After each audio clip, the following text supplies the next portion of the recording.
Madden is kind of confused about the league's apparent double standing or standard in approving relocation to Las Vegas, but preparing to find players who appeared at an arm wrestling competition in a casino there last weekend. Here's a quote: "I would hate to be a coach to take a team in there," Madden said. "I would hate to have any team in Las Vegas on Saturday night before the game. Every team has a bottom 10. When he says bottom 10, he's talking about players like 42 or 43 through 53, the bottom 10 players on the roster. And I think that's overhyped. I've been saying this for years. I think that's overhyped. Cats go to, the same issues that I guess you're insinuating that they would have in Las Vegas is the same issues that they always talk about NBA teams have when they come to Atlanta. They're going to hang out at the strip clubs. They're going to go to Magic City. They're going to go to the Blue Flame, and which probably does happen to a degree. It's not going to be any more large of a degree in Las Vegas. It's not going to be any different than a team coming to Atlanta and having to stay a night before, or a team going to L.A., or a team going to New York City. Okay? Come on. I don't think that's that big of a deal. I'm mad. I wish that it could have turned out a different way, especially for the fans in Oakland and keeping their team. But at the end of the day, if the Raiders not going to play in Oakland, I can't think of a better city for them to play in and be associated with than Las Vegas, Nevada, Sin City.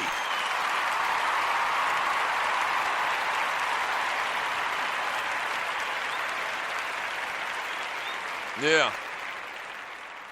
I can't imagine a more perfect relationship, marriage, than the Raiders, who historically one of the dirtiest, most hard-hitting, most nastiest, grimiest teams in sports, is going to set up and play football in Las Vegas and Sin City. I think that's a great matchup.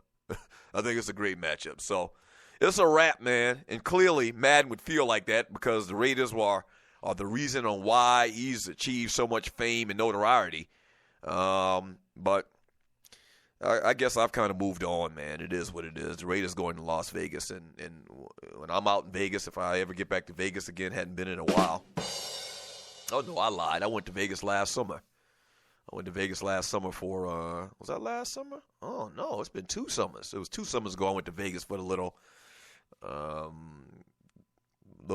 festive weekend. I can't even remember what the name of it is now. But went out there for a couple of days, had a real good time.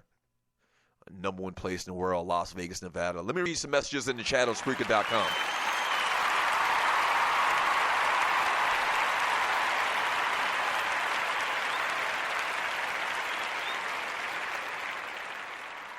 Cedric Galloway, the NFL can't make any money off of arm wrestling, so they call out illegal gambling. Exactly. And you're going to have, for people that don't know, the NFL came down and are about to fine a bunch of guys that took part in some arm wrestling competition that they're going to air on TV in one of the casinos out there in Vegas. And the NFL is saying they're going to have to fine these cats because they have rules against that type of thing, doing, any type of promotion with a gambling site. So these types of things, they're probably going to pop up more frequently because of the, now that you have a pro team in Las Vegas. But they better get used to it. And you're right. The NFL, they're going to figure out a way to profit off of the Las Vegas culture. They're going to. They're opening the door up for that right now by letting, the Raiders go and play there. So, yeah, just like, a lot of illicit drugs, they just haven't figured out a way to tax marijuana yet, on the federal level. But once they do, marijuana is going to be legal everywhere. It's already legal in a couple of states. But once the U.S. government figures out a way to make money from it, it's going to be legal. And that's the same thing with this whole Vegas thing. The NFL is trying to figure out a way to do it in a tactful manner, that won't arise any suspicion about, commingling of gambling in professional sports. But once they figure out a way, they're going to get their cut. They damn sure going to get their cut. You better believe that. From Big Apple Bastard, he says, Las Vegas Raiders love that combination. They will win multiple Super Bowls first 10 years in Vegas. Well, I mean, they are already putting together a hellified squad. If Derek Carr didn't get hurt last year, I mean, hell, they may have been in the Super Bowl. I doubt it, but they may have gotten to the AFC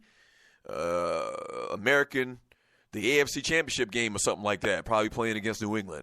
So, yeah, the future's very bright for the Raiders right now.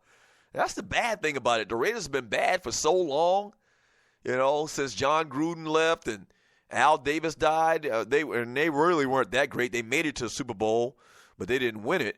But the Raiders have been bad, average to bad for a long time. And just when they start to turn things around, the damn team up and leaves.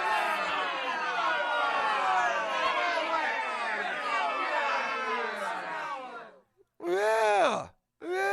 I mean, as soon as they start getting good and they finally draft a quarterback that can play and their defense is playing good football, the team just up and leaves. Just up and go to Vegas.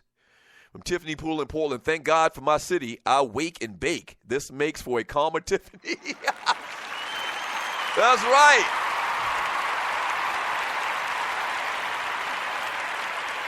Wake and bake. I see what you did there. So in Portland, evidently, marijuana is legal. Oregon. Okay, whenever I think of legal, marijuana being legal, I think of Colorado, Denver. So y'all got it like that too in Portland, huh, Tiffany? That's what's up. From Wody, Game Blouses 504, laugh out loud, loose. Doug on a walk to the craps table and put $4 on every number up top. $4 yo and $4 on the field. No way would I take your $4 premiums and bet with it.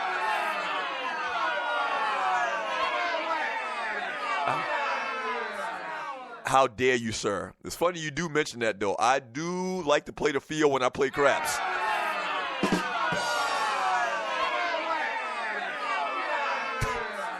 I'm telling you. I really love to play the field. So if you don't know what the field is, if you don't know how craps are played, the field are, I guess, mathematically, the numbers that fall less than the other, crap numbers, like the obvious or the point numbers. I can't really explain it, but so they're like, I don't know what the field numbers are off the top of my head. I have to look them up. Let me see if I can find it. And so you're listening to the Doug Stewart Show. Field numbers, craps. Here we go right here. So the field numbers are, okay, here they go. 2, 3, 4, 9, I think 10. It's got it blocked off in this particular one I'm looking at. 10, 11, and 12. And then so the way I play, man,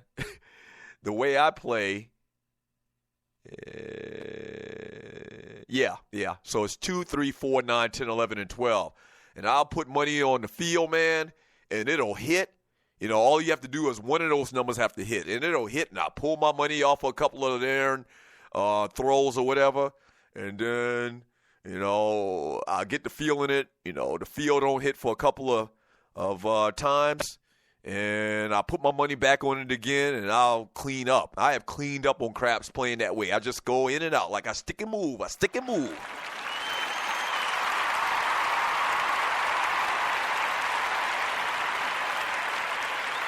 Yeah. And now, they'll tell you that the field is a sucker bet, and it's all based on math, and, you keep putting your money on the field, those numbers don't hit.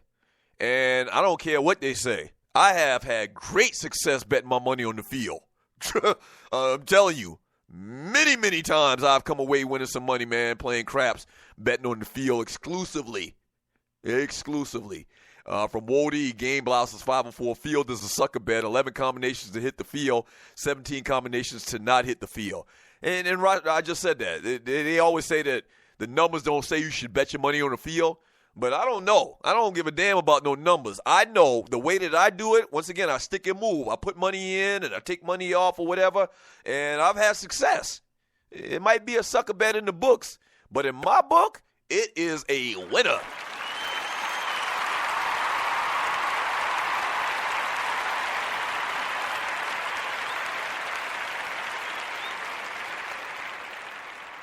KC, in and out, in and out. So we back to side ride talk?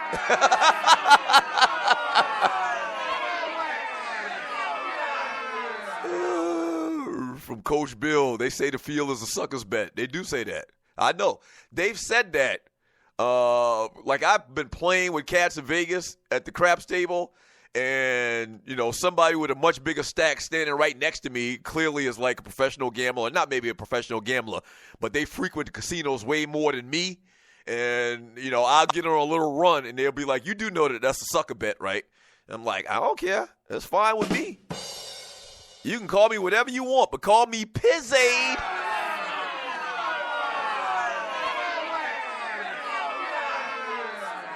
Truck D, all crap bets are sucker bets. And at the end of the day, you're exactly right. I mean, there's no game in the casinos that's set up for you to win. That's why I play poker, okay? And I'll play around with craps, but I don't play blackjack. I don't play none of everything in there is designed over the long haul for your ass to lose. They're not in there doing this shit for their goddamn health. They are in there to make money, okay? So blackjack, the house has a slight advantage. They have a 1% advantage or something like that. Craps, roulette, everything in there is set up for the house to eventually take your stinking money.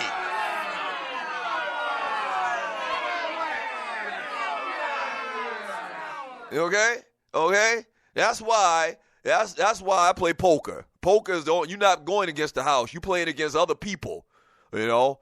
The house takes their little cut or whatever. But it's not you going up against a flawed system where the darn chips are stacked against your ass from the very beginning.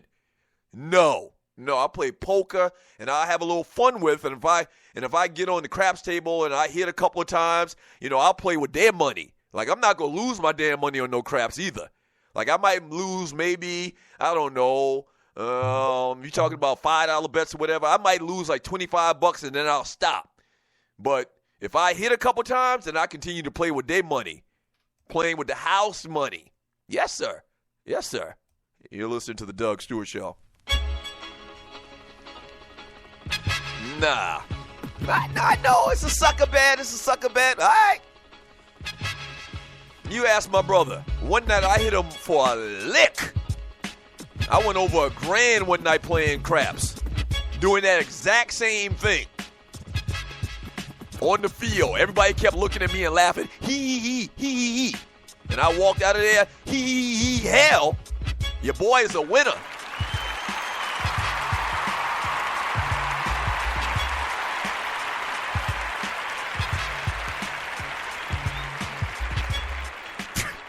From Wody 504, one of my all-time favorite Two Live Stew shows when Ron was excited about winning $400, but Doug called him out on losing $1,000 the next day.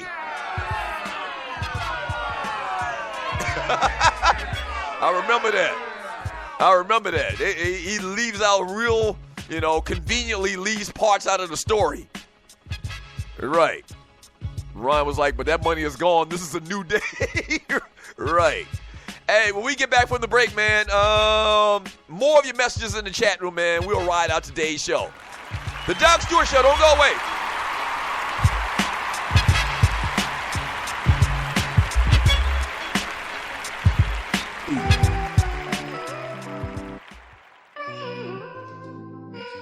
While you burning up, I feel the breeze up the freeway. Oh, Mary, baby, I asked her, could I hit? There was nothing she could say. Trust me, boo, I would never leave. I'm very solitary confined. I find myself dealing with time. Now that she's dealing with time. Dealing with time. Yo. Now I'm in love with this girl. And I never really told her, but I swear she know it cause of the way that I hold her. Don't care that I'm out in the street stuck in the heat. Cause you know the more I eat, then the more we meet. Then the more I'm having sex with her. It's just the way she smells, her body aroma. I gotta be next to her. With money in my pockets, then I gotta be vexed with her. Mad when I can't touch, mad when I can't nut. But no matter what, that's my shorty. She been there before the yak, the cracks, the jacks in the 40s. Love the fact I'm on wax and they always recording me. She say she want me richer than Barry Gordy, always with